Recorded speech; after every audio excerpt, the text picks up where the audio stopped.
And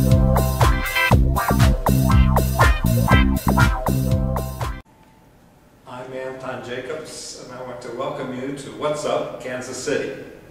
And I have here with me today Ms. Kim Logan. She's the Executive Director of North Care Hospice. And Kim, we'd like to ask you a few questions about your work and hospice care and the condition of hospice care, both in the country and in the community today. Could you tell us a little bit about how your days are going at this time? Well, I think one of the things that's my soapbox that I'm on these days is people being educated about choosing end-of-life care.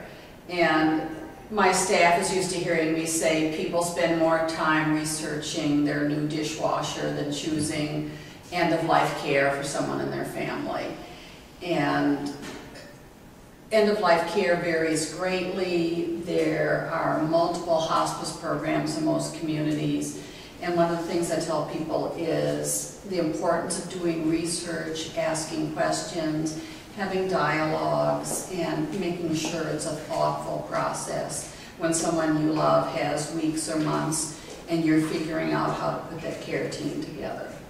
So the people who would look for the hospice care organization are really the relatives and maybe some friends. It's not the people themselves. I wouldn't go out necessarily now as a healthy person and say, sign a contract with some hospice organization. No, it's usually, and often, a lot of diagnoses seem sudden to the family, even if they aren't. So thinking about things ahead of time, talking to friends and neighbors, knowing what's available, that's part of being a good consumer. And one of the things I think that's really important, many communities have multiple hospice programs, and I really recommend that families interview a couple different hospice programs. Just like when you're trying to find the right dentist or primary care physician or hairdresser, not to make it seem trivial, but finding a good match, somebody that really wants to meet your goals, listen to what your family wants, it's very important. And in communities that have a lot of hospice programs, you need to do some interviewing. Well, you know what I find interesting about that is my impression of hospice care some years ago was that it was an entirely voluntary organization, private, not governmental, but apparently it has changed considerably. Could you say a little bit about that? Well, hospice, the growth of the hospice in the United States has been huge, and right now there are probably more for-profit hospices than not-for-profit hospices. And in most communities, there's just a lot of choices in hospice care. When I started doing hospice in Kansas City, there were 2 hospices. There were over 20 different hospice organizations serving the metropolitan area at this time. And so in one way that's good because choice, we all like having choices, but another way that complicates things is that if you're really looking for quality, a good match, expertise, a family has to do a little more work than they would have had to do 5 or 10 years ago to find a hospice program. So are you suggesting that the quality of care varies from one hospice program to another? I would say yes, but just like in any healthcare setting, from hospital to physician office to clinic, yes, that's why I think interviewing and talking to people that have used services is very important to find out what's the right match and what's the sophistication. And end-of-life care is a specialty area now. Physicians can be board certified in hospice and palliative medicine. So I think a lot of people think anyone can do end-of-life care, and that's not the reality. There's a lot of specialized training that goes into doing it well. So it's something more than just sitting with someone and holding their hand and being a good listener?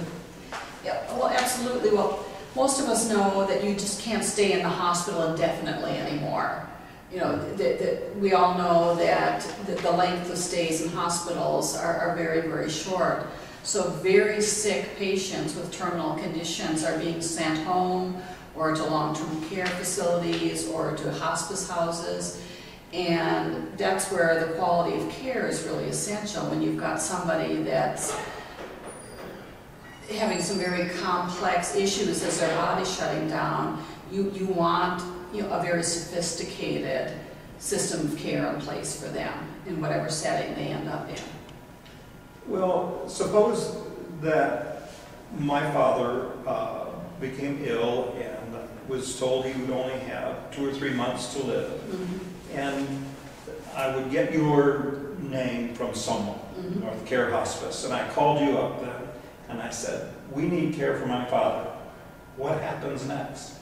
You would be offered what we call an information visit, where someone would come out and actually sit with you and your father, if that was appropriate, and talk about what your goals are. We do a physical assessment to make sure that we meet the Medicare hospice benefit qualifications. But there'd be a dialogue about what resources do you have. We'd find out what you have. We'd tell you very honestly what we can and can't do. And that would allow you to make an informed decision about, you know, the kind of care and maybe the setting you needed to be in. You mentioned Medicare, so Medicare covers hospice Yes, care. Yes. Okay. So our goals, it would be difficult, I would think, for most family members. It certainly would be for me to think, good heavens, my father's dying, and they're asking me what are our goals. Mm-hmm. Our goals are to get through this. Mm-hmm. What do you mean, our goals? Well, your goals might mean, are you really committed? Maybe your dad wants to stay at home. Maybe he wants to be in his own bed with his dog sleeping at the foot of the bed, or he wants to sit in the lawn chair next to the trout pond and catch one last trout. You know, those are the goals. Or maybe he doesn't want to die at home. Or what's important? Are there people he needs to see? Are there things he needs to say? Where is he spiritually? Where is he emotionally? So when we talk about goals, it's very, very broad. It's not just about place, but it's about, you know, what do you need and what's going to be important in the time that you have. And so how can you facilitate some of these things? I get the impression that you're talking about we and these various goals and these various concerns that we might have. I get the impression that you're not just sending one person out who's a trained hospice volunteer or right. employee. There's something more going on here. Let's say, for example, my father was having a kind of spiritual crisis about this. He didn't have much religious participation or much of a faith tradition, but all of a sudden he's facing death, and how would you deal with that? Well, one of the things I love about hospice is that it's a team approach to families and patients. And there's a nurse, there's a social worker, there's a chaplain, there's a home health aide, there are volunteers. So it's almost like an a la carte menu where, depending on what the family needs and that patient needs, we probably have a person who can step in and have that conversation or facilitate that. But when I go back to talking about family goals, we just don't push all that on a family. That's when I say we find out what's needed, what feels unresolved, what needs to happen, and then who do we have that we can bring in. And because there is a team, we almost always have someone who can address whatever that unmet need is or that unfinished business. What kind of issue or problem would the social worker deal with for someone under hospice care? The social workers, I think they have two functions. One is resources. Does someone have advanced directives? Do they want? Have they done a will? Have they done funeral plans? Is it midwinter and they can't afford their gas bill but want to stay at home? I mean, social workers, they do a lot of various resource issues, and then they do counseling. They talk about the emotions of dealing, both the patient and the caregivers and children and grandchildren. So they have a dual function, which is, one is the very practical pieces, and the other one is just helping, walking with families through it and helping them deal with what's ever happening. Okay, okay. And then you said you had another person on the staff, I guess you could say, or the team. You used the word team. It is a team. Health, home care. Was it home care you said? Well, it's a home health aide or hospice tech or personal care aide. There's a lot of different names, but particularly when someone's very ill and they become bedbound, they need personal care. They need baths, shampooing, shaving, and all of that. And a good home health aide can make or break a family's ability to keep somebody at home and keep, you know, their skin in good condition and then feeling good. So, you know, so our hospice techs or personal care aides are a really important part of the team. And sometimes I think they get closer to the patients than almost anyone else because they're doing that kind of intimate day-to-day care that is so important. So they're doing it themselves. When health aid. Right, when, you know, assisting a patient when they can't do that. Or when a family member is uncomfortable, maybe doing personal care of another family member. So do they train family members as well? Absolutely.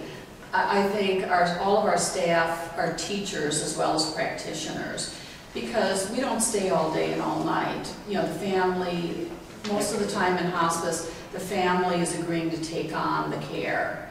And we come in and do scheduled visits and are available for emergencies 24/7.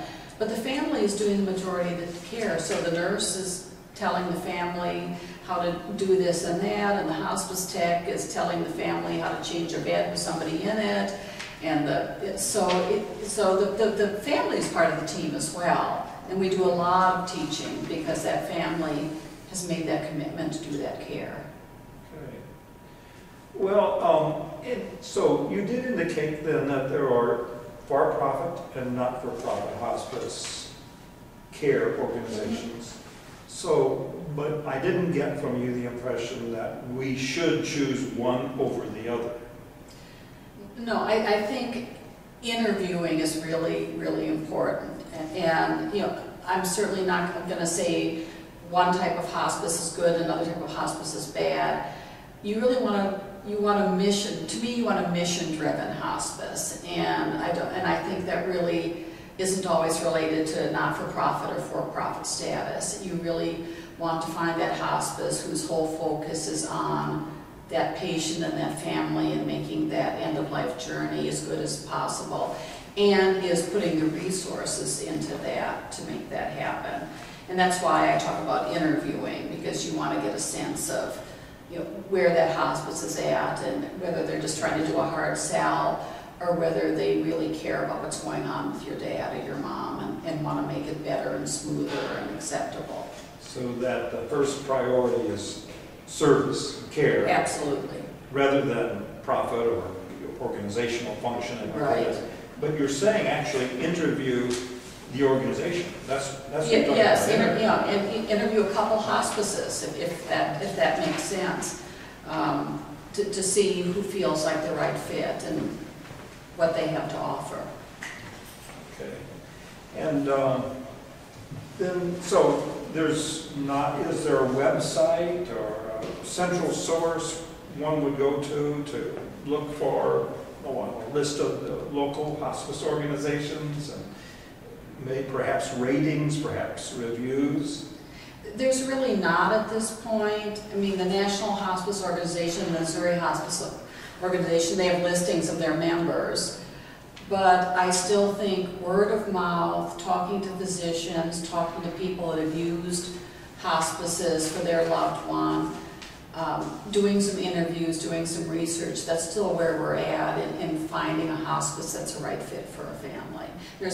I wish there was one quick, you know, venue you could go to and make a choice, but there isn't right now. Okay, let me see. And you said there are many hospices in the Kansas City area. How many? 20 plus. 20 plus hospice organizations. And, but there's apparently been a significant rise in the for-profit hospice organizations. It raises the question, do we have hospice volunteers anymore? Or are all hospice people